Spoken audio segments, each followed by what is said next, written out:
عالمین صلی اللہ علیہ وسلم کی سیرت پاک کا ایک ایک گوشہ آنکھوں کے سامنے گھومنے لگ جاتا ہے۔ ناظرین کرام، سیرت رسول صلی اللہ علیہ وسلم کو کسی نے دیکھنا ہو تو سراپا امام جعفر صادق علیہ السلام میں دیکھ سکتا ہے۔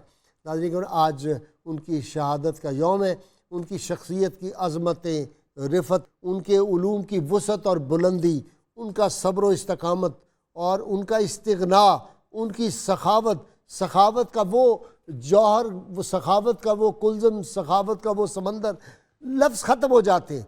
وہ کتنے سخی تھے اس کا اندازہ صرف ایک واقعہ سے ہو سکتا ہے کہ جب مدینہ منورہ میں ایک دفعہ قحط پڑ گیا تو اپنے خادم کو بلایا اور کہا صرف چند دن کے لیے اپنی گندم رکھ لو، باقی سب خزانے کھول دو اور لوگوں میں مفت تقسیم کر دو۔ کتنے واقعات بیان کروں، ان کی کتنی کرامات عرض کروں۔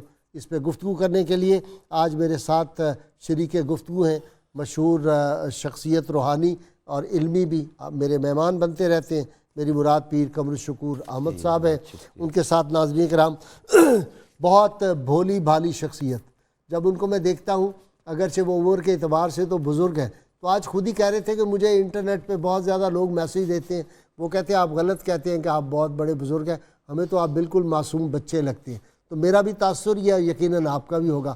شاعر ہیں، ادیب ہیں، کئی کتابوں کے مصنف ہیں جناب پیر انوار حسین جلو آنوی، اور ان کے ساتھ ماہر اقبالیات جناب ڈاکٹر طاہر امید تنولی صاحب، اور ناظرین کرام آخر میں آپ کی جانی پہچانی آواز جناب پروفیسر محمد ایوب بھٹی صاحب سے ہم منقبت بھی سنیں گے۔ جی پیر صاحب، میں نے آج کوئی بہت تفصیلی تعارف نہیں کرایا، اشارات دیے ہیں، باقی تفصیل تشریح تفسیر آپ کے ذمے۔ امام جعفر صادق علیہ السلام تعارف۔ بسم اللہ الرحمن الرحیم، اللہم صلی علی محمد وعلی آل محمد۔ یوں ہے کہ آج اسی انٹرو سے ہی ہماری ساری گفتگو جو ہے اس کے گرد گھومے گی انشاءاللہ العزیز۔ حضرت امام محمد جعفر صادق علیہ السلام ائمہ اہل بیت اطہار میں سے چھٹے امام ہیں۔ حضرت امام محمد باقر علیہ السلام کے صاحبزادے اور حضرت امام زین العابدین علیہ السلام کے پوتے ہیں۔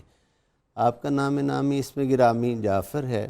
لقب آپ کے کئی ہیں، جن میں سے صادق لقب سب سے زیادہ آپ کا مشہور ہوا اور معروف ہوا۔ جعفر آپ کا جو اسم گرامی ہے، اس کے متعلق آپ کے تذکرہ نگار، محدثین، علماء اور عظیم بزرگوں نے لکھا کہ جعفر جنت میں ایک نہر کا نام ہے، اور جس طرح نہر تشنا کام لوگوں کو سیراب کرتی ہے، اس طرح آپ نے اسم بامسمہ ہوتے ہوئے علم کے پیاسوں کی تسکین کی، اور آپ کے در دولت سے وہ لوگ جنہیں دنیا امام بن کرتی تھی، آپ کے در دولت پہ خود طالب علم بن کر ہم دیکھتے ہیں، حاضر ہوتے ہیں اور آپ سے اکتساب فیض کرتے ہیں۔ سبحان اللہ، سبحان اللہ۔ جیسے آپ نے ارشاد فرمایا انٹرو میں، جابر بن حیان جنہیں Europe Asia father of chemistry کہتا ہے، وہ اپنی جبین عقیدت حضرت امام جعفر صادق علیہ السلام کی کہ در دولت پہ آ کے جھکاتا ہے۔ پیر صاحب آپ ہیں شاعر زبردست قسم کے، اور مجھے ایک کتاب کل امریکہ سے موصول ہوئی ہے، وہاں کی ایک بہت بڑی علمی شخصیت ہے اور وہ شاعر بھی باکمال ہیں، اگرچہ ان کا میدان سائنس ہے۔ میری مراد ہے ڈاکٹر سردار سوز صاحب ہیں، اور ان کی صاحبزادی بہت بڑی صوفی ہیں، امریکہ میں باجی فرحانہ ان کا نام ہے۔ انہوں نے مجھے کتاب بھیجی ہے سوز عقیدت، اس کا ایک شعر پڑھنا ہے۔ انہوں نے لکھا ہے اہل بیت اطہار کے بارے میں، سر پر اسی کے رحمت پروردگار ہے، سبحان اللہ، سر پر اسی کے رحمت پروردگار ہے، اے سوز جس کو آل محمد سے پیار ہے۔ واہ واہ واہ واہ، کیا بات ہے، بہت خوب۔ میں پہلے تو یہ عرض کر دینا ضروری سمجھتا ہوں، جیسے آپ نے فرمایا ہے، اگر رسول پاک صلی اللہ علیہ وسلم کی سیرت، حضرت علی المرتضیٰ کی جرت اور شجاعت، اور حضرت امام حسین کا صبر و استقامت، اور حضرت زین العابدین کا زہد اور تقوی اور عبادت، اور حضرت امام باقر کا برملا صاف جواب دینا، یعنی جرت کو اگر اکٹھا کیا جائے تو حضرت امام جعفر صادق بنتے ہیں۔ سبحان اللہ، سبحان اللہ، سبحان اللہ۔ میں صادق پر ذرا عرض کر دوں، جی ارشاد کہ آپ کا لقب صادق و امین کی جو اولاد ہوں گے وہ صادق ہی ہوں گے. نہیں حضور، اس میں ایک اور بھی راز ہے کہ آپ کے والد جو ہے حضرت امام باقر، وہ ان کے لقب صادق نہیں، حضرت امام زین العابدین کا صادق نہیں، حضرت حسین میں پاک سمجھ کا گیا. صادق ان کو اس لیے کہتا ہے کہ صدیق کے ساتھ تعلق ہے. واہ سبحان اللہ، ننہال ادھر جائے. ننہال بھی آپ کے پردادا بھی حضرت صدیق اکبر ہے، اچھا ہاں، کمال ہے. اور آپ کے پڑنانا بھی صدیق اکبر ہے. تبھی کہتے تھے مجھے 2 دفعہ صدیق نے جنم دیا. ہاں، مجھے 2 دفعہ صدیق نے جنم دیا. یعنی آپ کی جو والدہ مائدہ ام فروا ہے، بعض لوگ فردا کہتے ہیں، نہیں فروائی ہے. واہ سے ام فروا ہیں.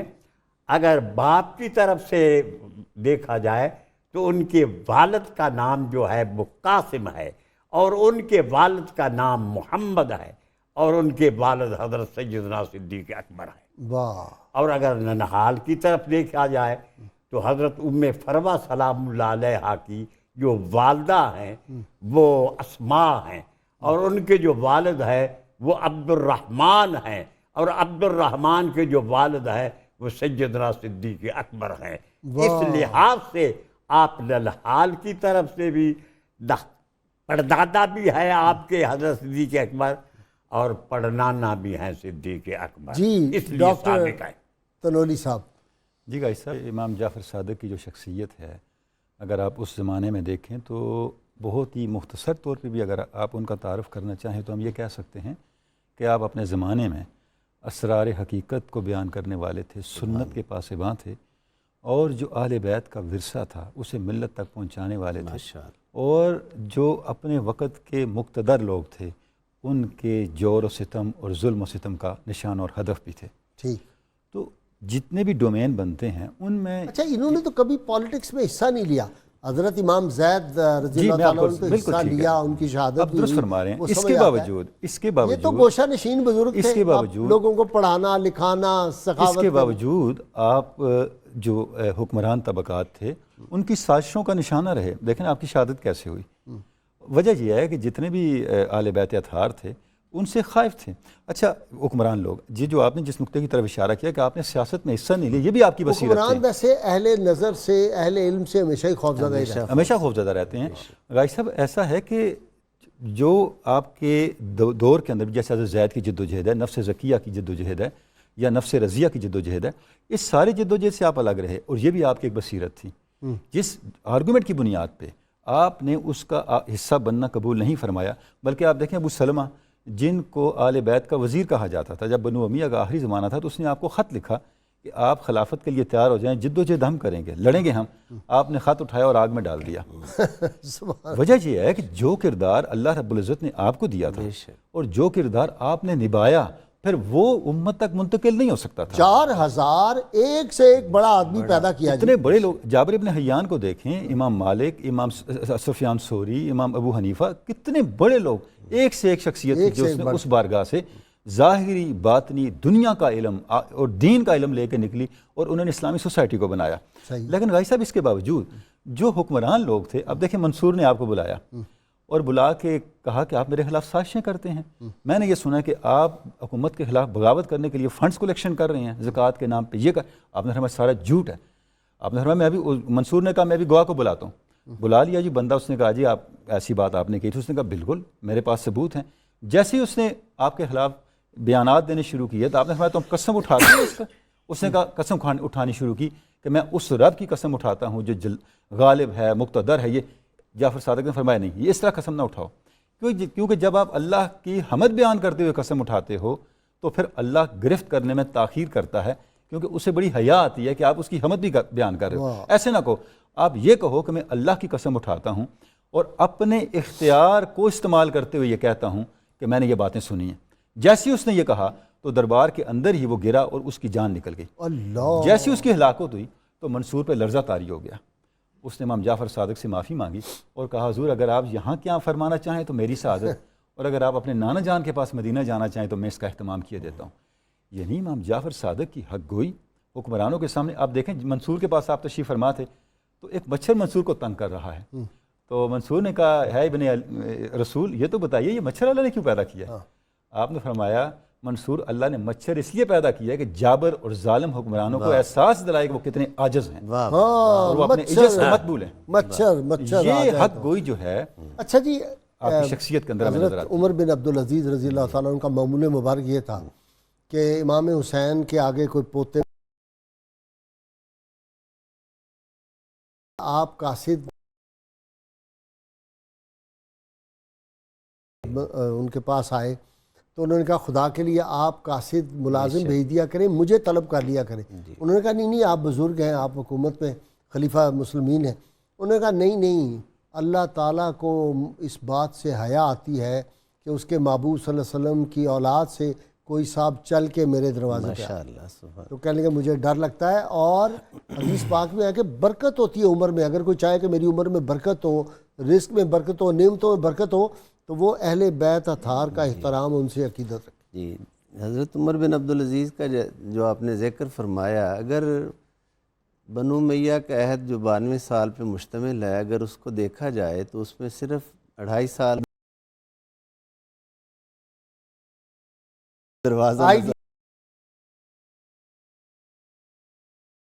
عبدالعزیز کے ہی ایسے ہیں جو روشنی کا ایک دروازہ آئیڈیل باقی تاریکی ہی تاریکی ہے. تو یہ یقیناً جو نے اللہ تعالیٰ نے عظمت عطا فرمائی اس کی وجہ ان کی قلب کی سوچ ان کا ذہن جو کچھ ان کا تھا عقیدت تھی اور اسی بنا پر اللہ رب العزت نے انہیں یہ شعور عطا فرمایا کہ اہل بیت کو کسی ضرورت کے لیے بلایا نہیں جاتا بلکہ ان کے گھر جا کر ان کی خدمت جو ہے وہ پیش کی جاتی ہے. اس ضمن میں حضور علیہ السلام کی سنت مبارکہ سے اکتساب فیض ہم کر سکتے ہیں کہ جب حضرت فاطمہ الزہرا سلام اللہ علیہ حاضر ہوئی نا کہ کنیزیں آئی ہیں اور غلام آئے ہیں تو کچھ دے دیں تو حضور نے اس وقت تو انہیں رخصت کر دیا اور پھر رات کو آقا دو جہاں صلی اللہ علیہ وآلہ وسلم ان کے گھر گئے اور ان کے درمیان بیٹھ کر بستر پر حضور نے انہیں تسبیح فاطمہ پڑھنے کے لیے عطا فرمائی اور فرمایا اس سے تمہیں کوئی تھکن جو ہے وہ نہیں ہوگی.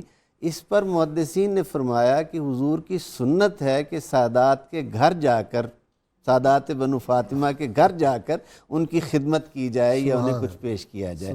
تو یہ ایک بہت بڑی سعادت ہے اور یقیناً انہوں نے اپنے حضرت عمر بن عبدالعزیز نے اپنے عہد میں اس کو بہت عمدہ طریقے سے نبھایا اور بہت سا حق جو ہے وہ جو سمجھتے تھے کہ یہ ان کا حق ہے وہ ان کو دیا. پیر صاحب علم لدنی یہ بے پناہ ان کو حاصل تھا. میں نے درست کہا کہ اگر جابر بن وہ جو کہ آصف بن برقیہ ہوتے تو ان کی شاگردی اختیار کر لیتے. اس میں کوئی شک نہیں ہے. اور جناب خضر بھی حاضر ہوتے. اس پہ آپ نے بات کرنی میں جا رہا ہوں بریک کے لیے. بریک سے واپس آؤں گا تو یہ روحانی علوم پہ کیونکہ آپ کا یہ شعبہ ہے تو اس پہ بات ہوگی. ناظرین کرام